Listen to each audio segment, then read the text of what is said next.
Welcome to this explainer. Look, in modern American life, we are all facing this unprecedented epidemic.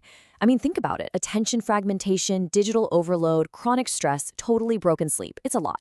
But today, we are going to transform the everyday, seemingly simple idea of keeping a diary into a rigorous, elite masterclass on neurological downregulation. We're going to dive deep into the hard science of micro-mental health and show you exactly how managing your daily cognitive load is actually the ultimate hidden lever for your entire physiological system. So can writing a single sentence actually physically rewire your brain? It's a provocative question for sure, but we aren't just talking about making you feel a little better or venting about a bad day. We are talking about measurable physical changes to your interconnected health systems. Because chronic stress doesn't just sit quietly in your mind. It literally accelerates cellular aging, it disrupts your gut-brain axis, and it absolutely ruins your sleep architecture. So what if the ultimate antidote to all this modern lifestyle chaos isn't some complex, expensive biohack, but simply a pen, a piece of paper, and a few intentionally crafted words? Here is our roadmap for today. 1. The brain's alarm system. 2. Putting feelings into words. 3. The Pennebaker protocol. 4. The micro-journaling solution. And 5. Building a lasting habit. Let's jump right into Section 1, the brain's alarm system. Understanding emotional reactivity. Think of your brain as having two competing operating systems for handling incoming information and emotional stress. System 1 is the amygdala. This is your fast, automatic, wordless alarm center. Biologically speaking, it really hasn't evolved past the Stone Age. It literally can't distinguish between a real, physical predator chasing you and a vaguely threatening email from your boss at 8 p.m. It just hits the panic button and floods your body with adrenaline and cortisol. Then you have System 2, the prefrontal cortex. This is the slower, deliberate, language-based CEO of your brain. It's the part that governs reasoning and emotional regulation. The problem? When you are chronically stressed by modern life, your amygdala just fires unchecked. That logical CEO goes completely offline, effectively blocking your ability to engage in deep work and preventing you from ever reaching those crucial restorative stages of deep sleep. Moving on to Section 2, putting feelings into words. The science of name it to team it.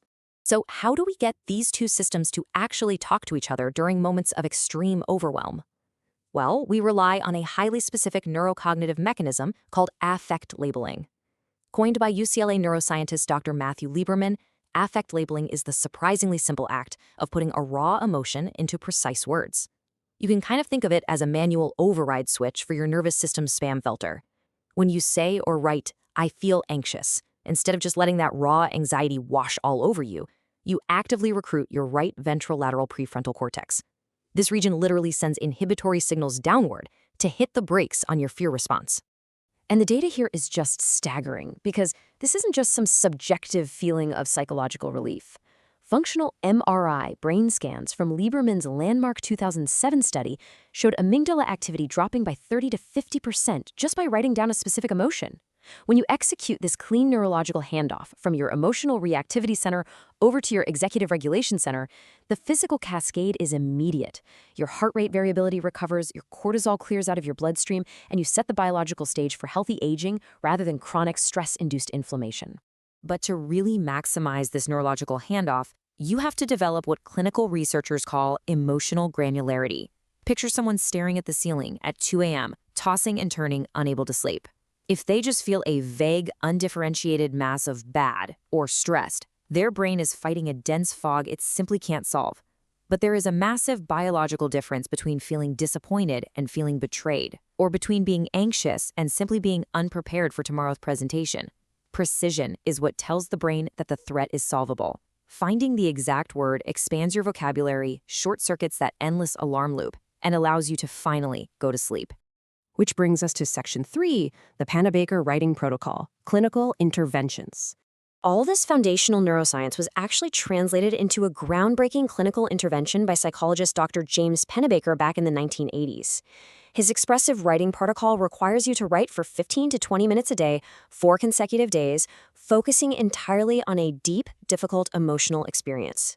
Now, the absolute key rule here is Step 4. You must write continuously without pausing to edit for spelling or grammar. That specific cognitive friction, Forcing those words onto a page without stopping to judge them is exactly what forces neuroplasticity, converting raw emotional data into a structured, manageable narrative.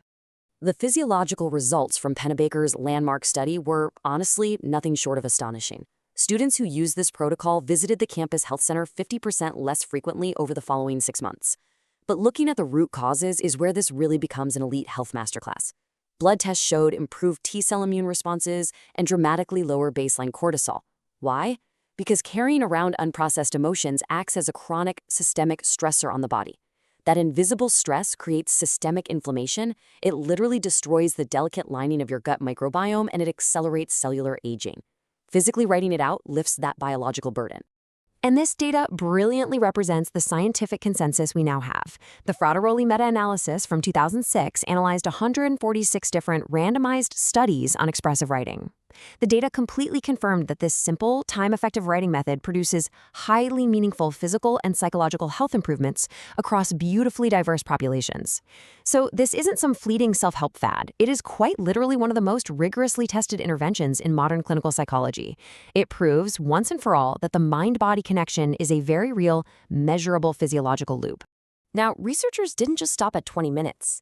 Scientists like Burton and King tested the absolute limits of this protocol to see just how little effort could still yield an effect.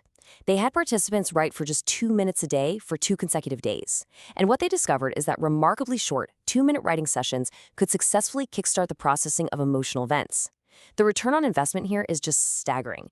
We're talking about an intervention taking less time than making a cup of coffee, resulting in significantly fewer physical health symptoms weeks down the line. And that discovery perfectly sets up Section 4, the microjournaling solution, scaling down for daily life. Let's be real. In a world of chronic information overload, removing behavioral friction is literally the only way to build resilience. This leads us to microjournaling, which takes all that science of affect labeling and compresses it into high ROI methods that take almost no time at all. You can do emoji logging in like 15 seconds. You can do a 3-word check-in to rapidly build that emotional granularity we talked about. Or, my favorite, you can use the 1-sentence capture, taking roughly 30 seconds to document the most important thing that happened that day. By trading volume for frequency, you totally remove time as an excuse, making it the ultimate tool for busy professionals looking to clear their cognitive load and optimize for deep, focused work. So why does just one single sentence work so powerfully? Well, it all comes down to narrative construction theory. See, your brain stores highly emotional or stressful experiences in the amygdala in a raw, fragmented, purely sensory format. To your nervous system, it feels like an ongoing active emergency right now. But by writing just one sentence, you force your brain to refile that memory. You give it temporal and causal structure, a beginning, a middle, and an end, which converts it into a completed past event stored neatly away in the hippocampus. Doing this right before bed is exactly what prevents your brain from ruminating while you try to sleep, directly preserving your deep sleep architecture. Finally, let's look at Section 5, Building a Lasting Habit, Behavioral Architecture. Okay, we have to debunk the ultimate modern myth right here, right now: willpower. As behavioral expert James Clear notes, relying on sheer motivation to maintain a health habit is a biologically failing strategy.